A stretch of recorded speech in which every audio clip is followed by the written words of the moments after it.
Good morning, cyber traders. Welcome back, everybody. A beautiful day here on a Thursday. Kind of cloudy here in New York.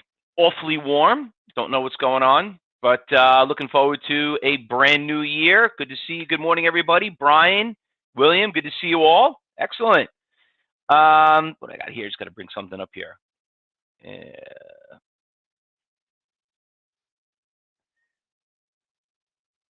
All right. Just want to bring up. All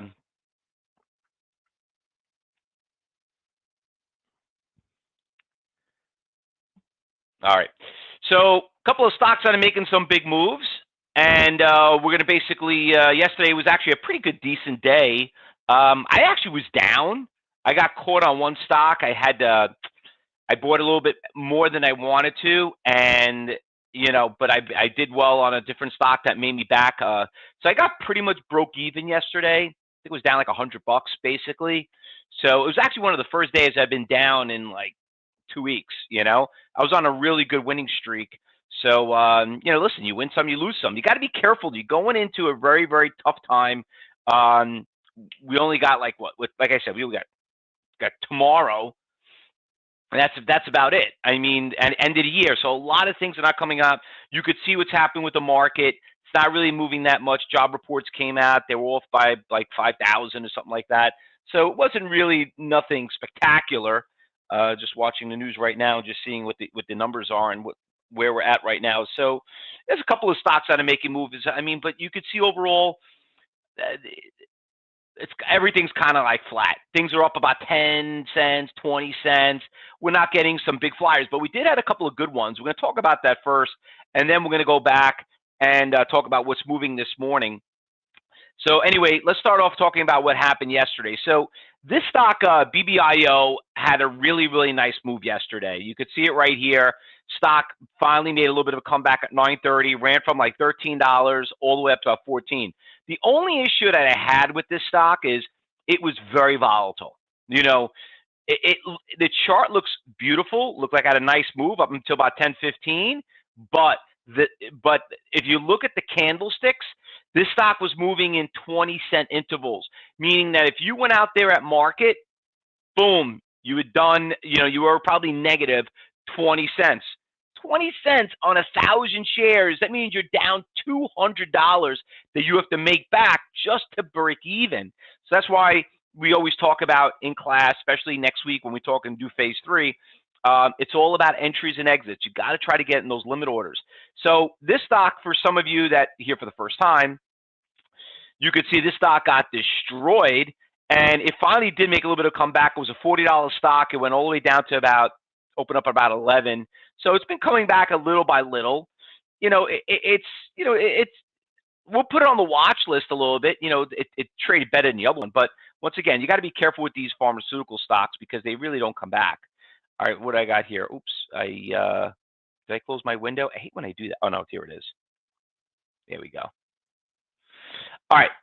So a couple other stocks also we did pretty well on. This stock, ISIG, is back on the watch list.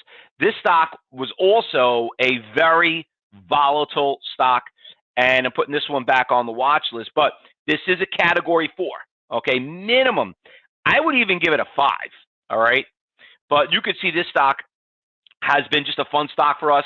It was down to $5 at the beginning of December, ran to about 35, and you can see here on this chart right here, right out of the gate, right about 9:30, had that big pop in pre-market, and then boom, this thing just took off. But this was the issue. It came crashing down, okay?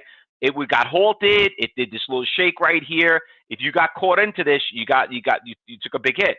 You could see it's doing a beautiful higher highs right here in pre-market. This is gorgeous. That's what we're looking for. But this stock, I think this was a stock that got me.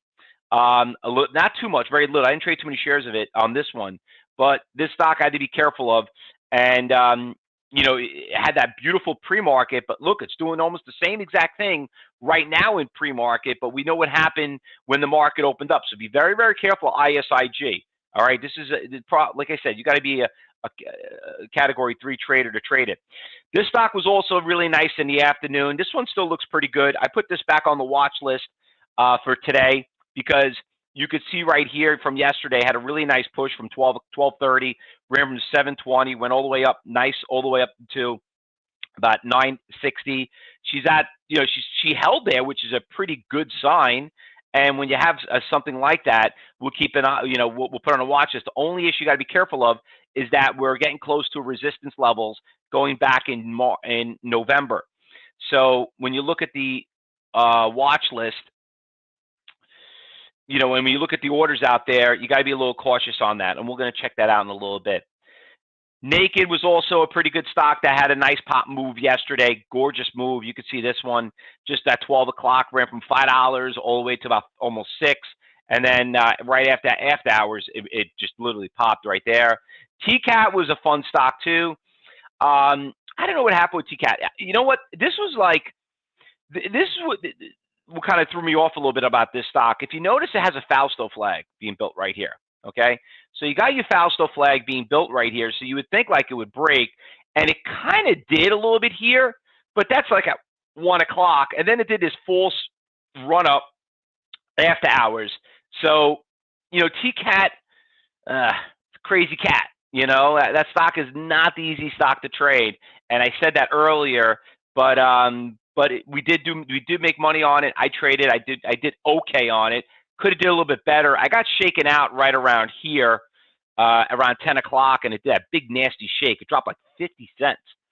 So, just because it's cheap doesn't mean you can't lose a lot. You can make a lot, you can lose a lot, but that one was also pretty good. A couple other ones. This stock also, ALLK. This is the one that was similar, like BBIO.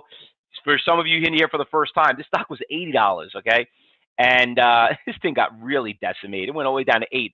A lot worse than BBIO. So that one had a little bit of a good pop around 10 o'clock.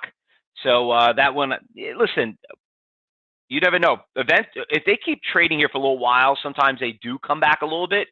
Put on the watch list and see how it works out.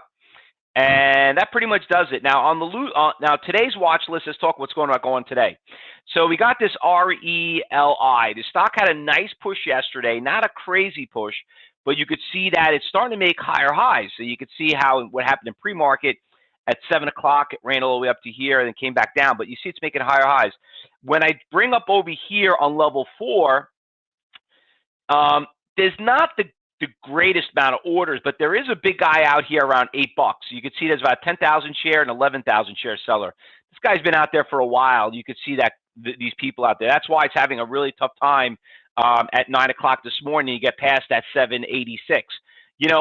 There's a lot of you students out here that became a student of Cybertrade University. Maybe you're watching the recording. A lot of you here, I always repeat this. Follow the orders. When people come to Cybertrade University after, taking and listen to other gurus, and everyone's telling you why their indicator is better than this one, and they keep forcing the charts, and then you believe in the charts. Remember, and I'm going to repeat this and the only reason why I'm bringing this up, it came up yesterday in conversation with a new student that joined Cybertrade University. He says, you know what, I took so many classes, Fausto, and they all made sense, but it was very difficult to make money on it because I was always late to the party. And I said, you know why that is? Because I said, Bill, the reason why is because you keep focusing on the past. You got to focus on the future. And they're like, well, how do you do that? And he goes, exactly what we're doing. And it makes perfect sense. You can't have support and resistance levels without those big buyers and sellers out there, because the only way history is going to repeat itself to be indicative of the future is to have those same guys that were in the past out there in the future. And that, fellow traders, is the key to trading. TIRX, another one on a watch list. This stock, some of you remember this one, got crushed. And not only did it get crushed, it still went lower. Here's a $100 stock. For some of you remember, it went to $12. And you know what? Never came back. Okay? You could see that. She's up about, she was up this morning a little bit, and volume looks pretty big, about 67,000 shares. So for some reason, the only reason why she's on my watch list is because volume picked up on it. So I put this on the watch list. I want to see what it's going to do. DNAY from yesterday, it's coming into today. You can see from yesterday had that really nice move right there, DNAY. and I put it back on the watch list because, like I said, it's holding here pretty strong, which is a very good sign. But you got to be careful of the resistance levels back in November and October to know if it's going to still run or not. NAKD, once again, another stock that had a big run yesterday, and I just talked about it, but she's holding here pretty strong. I want to see how she works out because 600,000 shares. Once again, it's a lot of pre-market that's going on right there. But overall, it's Thursday. Tomorrow, listen, a lot of COVID's going rampant all over here in New York. I don't know where you are, but I got tested. I just got my PCR test that came out negative, thank God. I think everyone's just getting tested left and right. So please be safe out there. But with these catastrophes, there might be some opportunities. So we all know about ABBV, a big testing stock out there. Stock has done well when it came rampant. Went from 115. You could see that, just a gorgeous chart. The only bad thing about this stock, as much as it's up as much as it looks, it's not up that much. The chart looks a lot more, lot more prettier than where it really started from. So, but it is all-time highs. So, Pfizer, I got out of it. I'm seeing a little bit of a Fausto flag being built on here. I don't think now that they came out with a pill that if you do get sick, unfortunately, it's not going to be here for another month or longer, actually. But I think, like I said yesterday, I think they maxed out on everybody getting the COVID shot. If you're getting it or not. I mean, you got people that are still skeptical or can't take it unless they get, I don't know what more you could do. But now, like I said, now you have you have a pill out there you could probably take. Chances are, I don't know if these stocks will continue because, listen, you could see the trend right there is going down. If I see a pop, maybe I'll jump back in Pfizer. But at least that one's a little bit more of our price range. Other than that, pretty much does it. I don't really have anything else out there. Anyone else see any stocks out there that I did not call out? Sometimes something pops up out of the blue, right after that, right at 9. Remember, we get a program trading right at 9 a.m. I'm just going to go through the watch list. Val, you could see it. I mean, look at this. This is 3%. The third biggest percentage gainer on the NASDAQ, on the New York Stock Exchange, is up 3%. Garbage. Looks like 1% of the population of the country will have COVID this week. So 99% of you, 99%. Well, I think it's more than that. New Jersey, they said it's 25%. 1 out of 4 people have COVID. Okay. So the good thing is it's not as bad as the first one where a lot of people are dying. I think that's what it is. But I think eventually everyone's going to get it. RELG, Norman says, going back down. Yeah, it's a pretty volatile stock, Just be very, and the reason for that, and I'm just looking at the level 4, kind of explains it. The big orders are still out there, so that kind of explains it. And there's nobody looking to buy it. There's nobody out there looking to buy it. So let's, like we always do, wait the first 5 minutes. All right, guys. Let's get ready for the market to open up in about 15 minutes. If you're watching YouTube and Facebook Live, we'll be back here. We're here every morning, 9 a.m. and 2:30. Just make sure you like us and friend us. Watch our videos. Maybe do a trial. For anyone here, if we don't see you tomorrow or late this afternoon, maybe you're going to cut out early and enjoy the rest of the new year. Just be safe, and we'll see you back next year. But we'll see you, like I said, we'll start commentary once the market opens up. Good luck, everyone. Be safe. And let's try to make some money today, okay?